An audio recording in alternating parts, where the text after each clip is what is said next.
But you were scared of flying. Am I right to say that you were scared of flying at one point? Yes.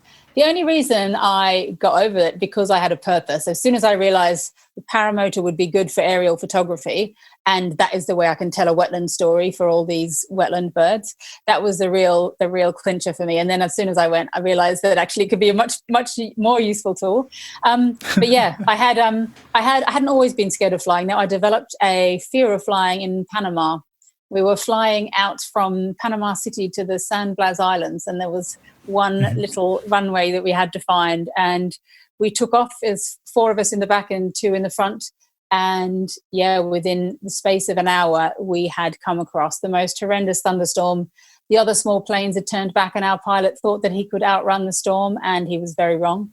And so we spent we had about 40 minutes being sucked up into this huge cumulonimbus being sort of thrown around. And every now and then the pilot would make an attempt at flying down below the clouds, and we'd come quite close to the tops of trees or to water, but with no runway in sight. So we just repeatedly did this again and again. The pilot was Panamanian, so he had reasonably dark skin, and he had gone really pale. So we knew that it wasn't all okay. And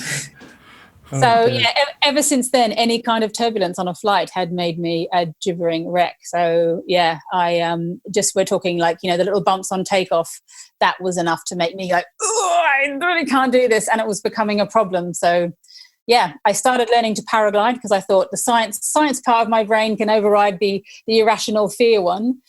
If it knows a bit more about how air moves. And then the paraglider seems like an odd thing to try to fly if you're scared of flight, because it's not exactly very significant aircraft. But the benefits are, I'm also a bit of a control freak, so the benefits are I could check every line and every single cell of the fabric. And I really wanted because you're connected to all those different lines and you're holding some of them, you can really feel what the air is moving. So I think it really helps you to paint a better picture. Whereas in a bigger aircraft, you wobble. Like it's not quite the same as being able to feel what the air's doing. And so, yeah, I suffered it for 2 years, not enjoying it, little short flights, until I started to go, oh, maybe thermaling is fun. Maybe I trust myself enough to go a bit further.